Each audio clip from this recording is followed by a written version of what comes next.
Hi everyone, so thanks for watching our latest instalment in Two for Your Toolkit. This is number 4 today, and we've got with us Gav from the Connected Falkirk team and Steve Bunce from XMA. They are with us to share some ideas for your teaching toolkit that they use and have seen used in classes. So the aim of today's session is to ensure we make it easy to follow, show how it can be useful to you, and also how it can be compatible in your classroom. So let's get started, and I'm going to pass you over to Gavin. Oh, thanks very much, Andy. Now, sticking closely to those tenets that you mentioned in your introduction there, I'm going to be focusing on two easy-to-use tools within the Notes app that are compatible and useful for encouraging computational thinking for students. So I'm going to start by jumping into the Notes app. And the first task, I'm just going to simply use a checklist in order to create a list of things that students need to do in order to be ready for a task or an activity. So I can start off with a little heading, maybe the resources that they need. Then at the top of the screen, you've got your little checklist item there on the left-hand side. And let's say that they need some cards, scissors, and let's say glue. And there might be also pupil behaviours or actions that you want to see. So they might need to be facing the front, ready to listen, let's say, and even sitting down perhaps. And then this is just a really simple way of breaking down a bigger goal, which is being ready to learn, into smaller component parts, which is an important part of the decomposition and the thinking behind it. And a nice thing students like to do as well is to tick off the things as they go through them. So once you've got the card, you can kind of see your progress as you go through the goal. So I think this could be used for lots of different tasks and activities, and it could be particularly useful to those of you using the shared iPads. So there's maybe one iPad in the group, and when each member of the group completes their part of the task, they come back to the group and they tick it off, and then they can see that they are ready to learn. So first simple example there, and in that example, they can obviously achieve the steps in any order that they like. But for my second example, I'm going to introduce the idea that the order is more important. So for this task, students have been asked to come up with a list of instructions for a particular task or activity. And in my example, I've chosen just simply directions to get to the school library. But here, obviously, the idea of order comes into play. So not only are they breaking down the problem of getting to the library, so the decomposition is still there, but this time there's that aspect of kind of algorithms, and the order of the instructions is important, and it must be specific in order for it to work. So what I've done with this task in the past myself is I would maybe give the students a list of instructions at first, and I would make sure that they were intentionally not very good. So one instruction there, like go through classroom door, if I was trying to carry that out myself, I would just intentionally just walk into the door and just say, well, go through the door. That's what it says. I can't go through the door. Then you get the idea that you need to tell them how to go through the door. So you need to, pull the handle down, pull the door towards you. So you can have a bit of fun with that one. And then you can move on to a more complex task where you give the pupils the problem, and they are then writing the instructions, and you can show how difficult that can actually be, even for a simple activity like making a sandwich or something like that. So again, introducing the ideas of computational thinking just simply by using a checklist. Now, this can also be used for much more complicated tasks. So in the third example, the pupils have been asked to write a ghost story. And what we've done to prepare for this is perhaps read some examples of ghost stories and pick out some of the aspects of a successful ghost story. So we've got a list of 10 things there. So this time, we've got the decomposition because we're breaking down the task of writing a ghost story. And we're also focusing on algorithms because the order that we do these things in is going to be important. Now here, there's no one correct order. A story could start off with a description of the character or a description of the setting. Both could be successful, but it's about allowing the students to decide that order. And there's also some pattern recognition coming into this one as well, because you're going to use the same solutions for different problems. So when you're describing a character, you might be using adjectives, imagery, and 5 senses, and you could use those same techniques to describe your setting. So there's a kind of extra layer of computational thinking here. And one cool thing about using the checklist in Notes is that you can actually move these around. You can hold on them. So let's say the first thing I want to do is introduce my character.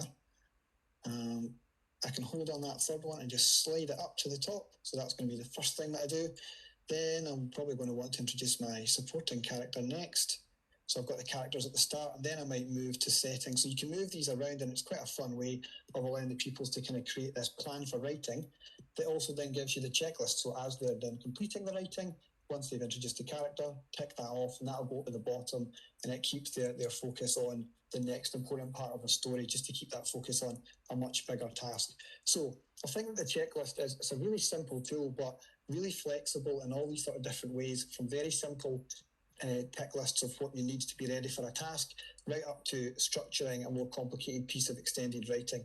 And I've tried to each time include the aspects of computational thinking that you're actually encouraging in all these different tasks. Now, another very useful tool within the Notes app, which I also would say is easy to use, is the table feature. So this is really good for any sequencing activity. And to create a table, simply just tap on the note, and at the bottom left there, you see the little grid shape. That means table. I'm going to tap on that, and then it gives me quite a simple table. Now, I only want one column, so I can tap on that and delete column. And for this one, let's say it was a kind of science example, and I wanted the students to reorder the stages of mitosis. Now, in order to save you watching me typing all this in, I have actually pre-prepared this one. So I've got the stages of mitosis here, which I'll just bring up for you. And again, I love sequencing activities, but the thing I didn't like about it was that it was always messy and it took ages for me to make, like laminating things and cutting them out. So for this one, I can just drag the table, slide them around.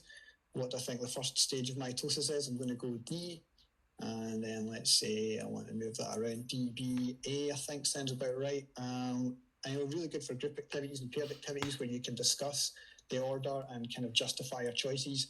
So I'm going to go with that, and then from there it's obviously easy to share, or if it's wrong, I don't have to copy the whole thing out again. I can just simply change it when the teacher kind of goes over it with me. So using tables, really good way to introduce a kind of digital sequencing activity. And for this one, it's obviously the kind of algorithmic thinking. So for this process, there is only one correct answer. Unlike the writing, we could do it in many different ways. You have to nail the exact order in order for the scientific process to work properly. So again, bringing in that more complicated thinking for the students. Now, my final example would be, again, using a table as before, but this time I'm going to ask pupils to rank information in order of important to not important. And the thing I like about a table over the checklist is that you can add columns to add maybe a little bit of complexity. So this time I'm going to ask them for reasons to include a little bit of evaluation. So what are you going to take on your camping trip? So my phone is at the bottom because there's going to be no power. So there's a little bit of kind of reasoning. And then if I was to move that up the table, then it moves the reason as well. So I can kind of then sort of like reorder it at the end.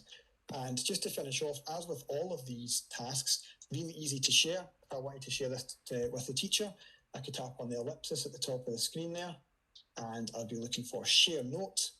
Sorry, send a copy, the second one down. And then I could then airdrop that to the teacher, or I could be screenshotting it to use markup tools and things like that.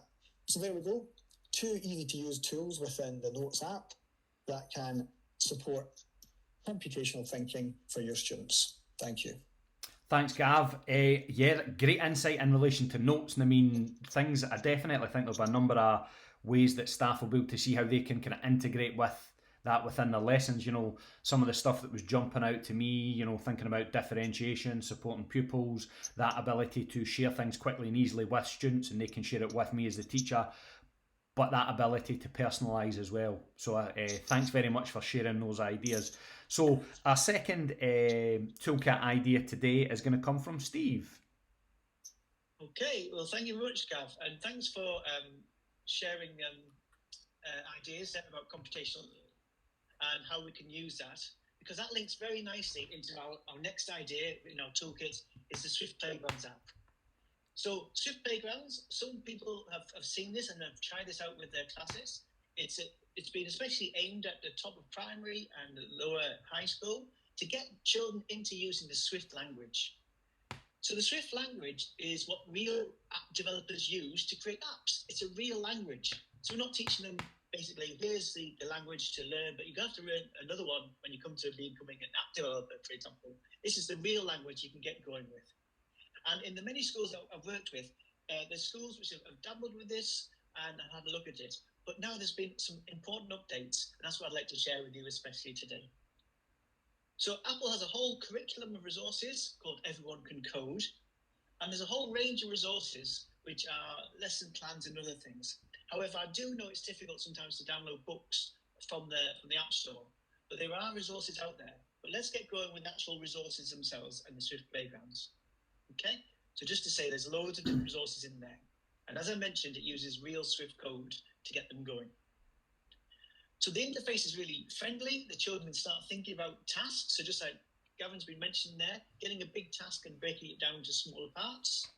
And also, earlier on this year, we tried this out with the digital leaders. And we started getting them thinking about playing rock, paper, scissors. And they were using code to code their own rock, paper, scissors game, which made it look like a real app.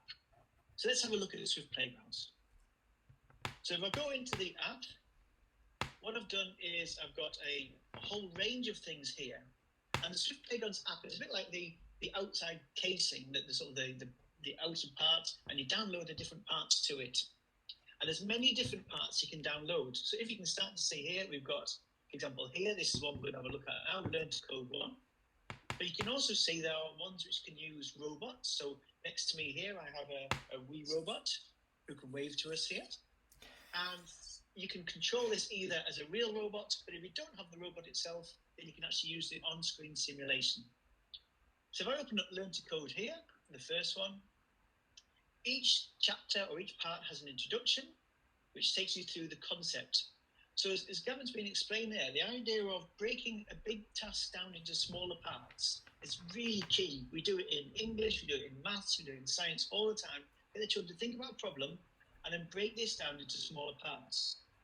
So it could be the example we've seen of a ghost story. How can you break that down into smaller parts? It could be about when you're trying to control something and move something around. How can we break that problem into smaller parts? So you can put these commands together. And also then what's really important is once you put the commands together is you need to start thinking about then putting those instructions together and being really precise. And again, it's great links with literacy and maths and everything where you get the children to think carefully and be really precise. So if you've not used Swift Playgrounds before, we have a world which we can control over here on the right. It's really lovely to get the children to look at it and try and predict what they think is going to happen, looking for patterns. And you can drag this across if you want to have a better look at the whole place and zoom in. And you can see here, there's the world, there's our character called Byte. And you can try and figure out what the task is. It's going to be something along the lines of moving Byte forwards to collect that gem there. Okay, so then I'll slide this back so you can see the whole thing. So over here on the left, we have the instructions. And then down here, we're going to enter the code. So what I really like about this is with the coding is it's giving the children the code to use in the real language that they can use. So for example, they can bring up their keyboard. Let's show our keyboard. And you can see they can type in the code. So they can type in the code of move forwards. Or again, along the bottom, up pops a different code that they need to use. And also, for example, it lets you prompt you to know if you're doing it correctly.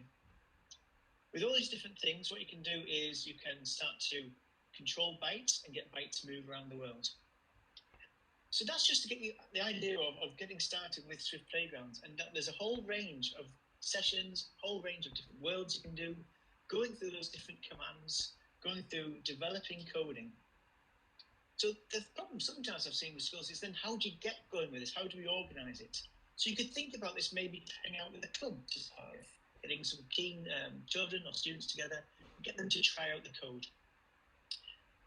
If I come back to the main sort of menu, the main shell as it were of Swift Playgrounds, what I'd like to share with you is just one of the really great updates that's just come out in December.